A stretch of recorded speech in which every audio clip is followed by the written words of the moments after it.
Hello everyone, welcome back to my channel. So आज हम देखते हैं कि डिफरेंस क्या है मैनेजमेंट एंड एडमिनिस्ट्रेशन के बीच में।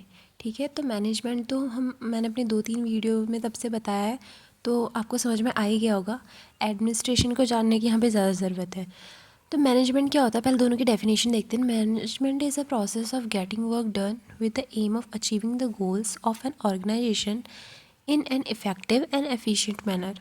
मतलब मैनेजमेंट एक ऐसी प्रोसेस है जिसमें हम काम करवा रहे हैं किस एम से, जो भी हमारा गोल है उसे अचीव करने के लिए किसी भी ऑर्गेनाइजेशन के अंदर, वो भी किस मैनर में, इफ़ेक्टिव एंड एफिशिएंट। इफ़ेक्टिव मतलब with in a limited time हम उस काम को पूरा कर ले रहे हैं, और एफिशिएंट मतलब विद इन लिमिटेड रिसोर्सेज हम उसे पूरा कर ले रहे हैं, तभी वो इफ़ेक्टिव और एफिशिएंट माना जाएगा। तो मैनेजमेंट एक ऐसी प्रोसेस है जिसमें हम काम करवा रहे हैं, उसमें हमारा कुछ एम है हमारी ऑर्गेनाइजेशन का, और उस काम को हम इफेक्टिव एंड एफिशिएंट मैनर में कर रहे हैं। देन एडमिनिस्ट्रेशन का मतलब क्या होता है, the process of administrating an organisation by group of people is known as administration. अब ऐसे तो समझ नहीं आएगा क्योंकि इसमें खुद वर्ड आ गया एडमिनिस्ट्रेटिंग। एडमिनिस्ट्रेटिंग का मतलब होता है, जैसे मैनेजमेंट में हम लोग काम करवा रहे हैं ना, पर यहाँ पे हम ये सोचते हैं कि वो काम क्या है जिसे हमें करवाना है मैनेजमेंट में। उससे पहले भी तो एक अथॉरिटी होगी ना उसके ऊपर, मैनेजमेंट के ऊपर। तो ये लोग सोचेंगे कि काम क्या करना है एक्चुअल में। ठीक है, तो फिर पहले एडमिनिस्ट्रेशन होता है, फिर मैनेजमेंट होता है। तो एडमिनिस्ट्रेशन एक ऐसी प्रोसेस है जो एक ऑर्गेनाइजेशन है जिसमें ये लोग सोचते हैं कि हाँ प्लानिंग क्या करनी है, क्या काम करवाना है। ठीक है, सोचने वाली चीज़। तो the process of administrating an organisation by group of people is known as administration. फिर रोल, मैनेजमेंट में क्या रोल होता है, जो मैनेजर्स होता है उनका एग्जीक्यूटिव मतलब काम करवाने वाला, एग्जीक्यूट करने वाला। पर एडमिनिस्ट्रेशन में होता है डिसीसिव। डिसीसिव मतलब सोचने वाला। ठीक है, सारा जो मेंटल वर्क है तुम्हारा इंटेलेक्चुअल, वो एडमिनिस्ट्रेशन में ज़्यादा होता है। अथॉरिटी किसके पास होती है, मैनेजमेंट में अथॉरिटी होती है हमारी middle and lower level managers के पास। लेकिन एडमिनिस्ट्रेशन में हमारी किसके पास होती है, टॉप लेवल या फिर एडमिनिस्ट्रेटर्स के पास। ठीक है, फिर फोकस किस में होता है मैनेजमेंट में हमारा, मैनेजिंग वर्क को मैनेज करने में हमारा मेन फोकस होता है।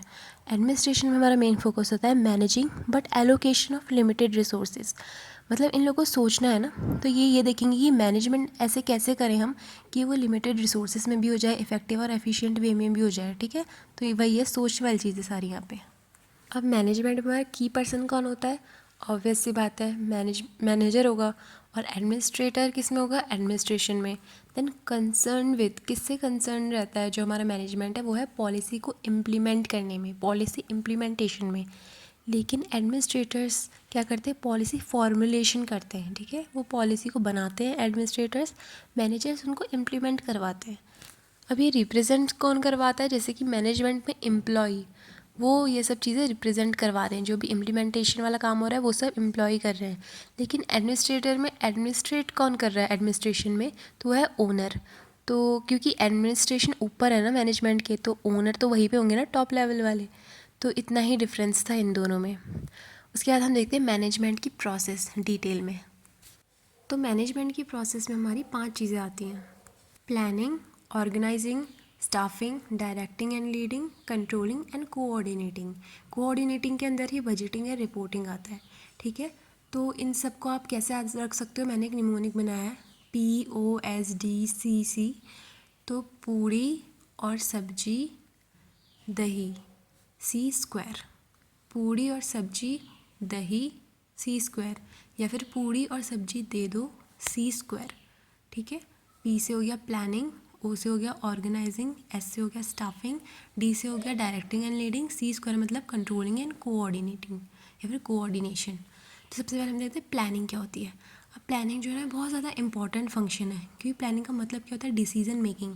अब कहीं पे भी हम आपको कुछ मैनेज करने की रिस्पॉन्सिबिलिटी दी जाती है, तो सबसे पहले आप प्लान ही तो करते हो ना, ऑब्जेक्टिव्स फॉर्म करते हो, पॉलिसीज़ फॉर्म करते हो, स्ट्रेटजीज़ फॉर्म करते हो। ठीक है, तो प्लानिंग जो है ये एक गोल ओरिएंटेड प्रोसेस है। इसमें हम कुछ ऐसा प्लान करते हैं कि मतलब हमें उसको, किसी ऑब्जेक्टिव को इसमें अटेन करना होता है। नेक्स्ट है ऑर्गेनाइजिंग। इसमें हम एक वर्ड यूज़ करते हैं, डिपार्टमेंटलाइजेशन। मतलब अब देखो हमारे पास ह्यूमन रिसोर्सेज हैं, ह्यूमन रिसोर्स मतलब जो वर्कर्स उसके अंडर काम कर रहे हैं। ठीक है। हमारे मैनेजमेंट के अंदर वही ह्यूमन रिसोर्सेज है। मटेरियलिस्टिक रिसोर्सेज है जैसे कि मशीन्स हो गई या फिर कोई भी ऐसा रिसोर्स हो गया नॉन लिविंग, ठीक है। मतलब ये सारी चीज़ें हमारे पास कुछ एक्टिविटीज़ होंगी जो हमें करनी है। अब ये सब चीज़ें ऑर्गेनाइज्ड नहीं रहेंगी तो हमारे लिए काम करना बहुत डिफ़िकल्ट हो जाएगा। तो हमें हर चीज़ को ऑर्गेनाइज़ करके चलना है, इसी को ऑर्गेनाइजेशन कहते हैं। इसीलिए तो हम लोग हर जगह पे डिपार्टमेंट्स को बांट देते हैं। जैसे हॉस्पिटल में डिपार्टमेंट्स होते हैं ना, इससे क्या होता है फंक्शनिंग ईजी हो जाती है। उसके बाद है स्टाफिंग। अब स्टाफिंग का मतलब यही नहीं होता है कि हमने स्टाफ को ले लिया उनसे काम करवा रहे हैं। इसमें उनका सिलेक्शन तो आता ही है, रिक्रूटमेंट तो आता ही है, साथ में उनकी डिप्लॉयमेंट करना, उनको पोजीशन देना, मतलब ओरिएंटेशन करवाना, उनको नए नए ट्रेनिंग प्रोग्राम्स में पार्टिसिपेट करवाना, उनको मोटिवेट करना, ये सब चीज़ें स्टाफिंग में आती है। बहुत सारी चीज़ें स्टाफिंग को हम डिटेल में पढ़ेंगे एक सेपरेट वीडियो में। देन है directing and leading. Directing and leading का इतना ही मतलब है कि जो मैनेजर होता है ना उसका ये काम होता है, लीडरशिप का काम होता है ना उसका, तो उसको अपने सबऑर्डिनेट्स को मोटिवेट करते रहना होता है, अपने सबऑर्डिनेट्स के साथ कम्युनिकेट करना होता है, जानना होता है कि हाँ उनको क्या प्रॉब्लम्स हो रही हैं, कैसा वो लोग आजकल फ़ील कर रहे हैं। मतलब अपने स्टाफ को एनकरेज करते रहना है, उनको सुपरवाइज़ करना है, देख रहे हैं काम ढंग से हो रहा है नहीं हो रहा है, और जो ये प्रॉब्लम्स आ रही है स्टाफ से रिलेटेड उनको डील करना है। देन है कंट्रोलिंग। कंट्रोलिंग का मतलब ये होता है कि हमें परफॉर्मेंस चेक करते रहनी है अपने स्टाफ की, देखते रहना है कि जैसा एक्सपेक्टेड है ना उनसे काम करना, वो वैसा काम कर रहे हैं या नहीं कर रहे हैं, ठीक है, वहाँ पे कोई प्रॉब्लम तो नहीं आ रही है। कंट्रोलिंग के अंदर दो चीज़ें और आती है, बजटिंग एंड रिपोर्टिंग।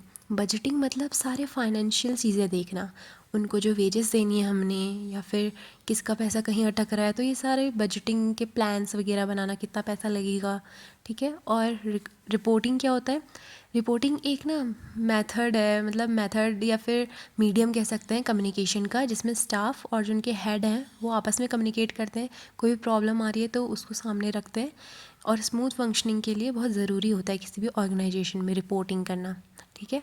फिर है कोऑर्डिनेशन। अब कोऑर्डिनेशन तो हमें पता है क्योंकि हम लोग हॉस्पिटल में काम करते हैं, कितना ज़रूरी होता है।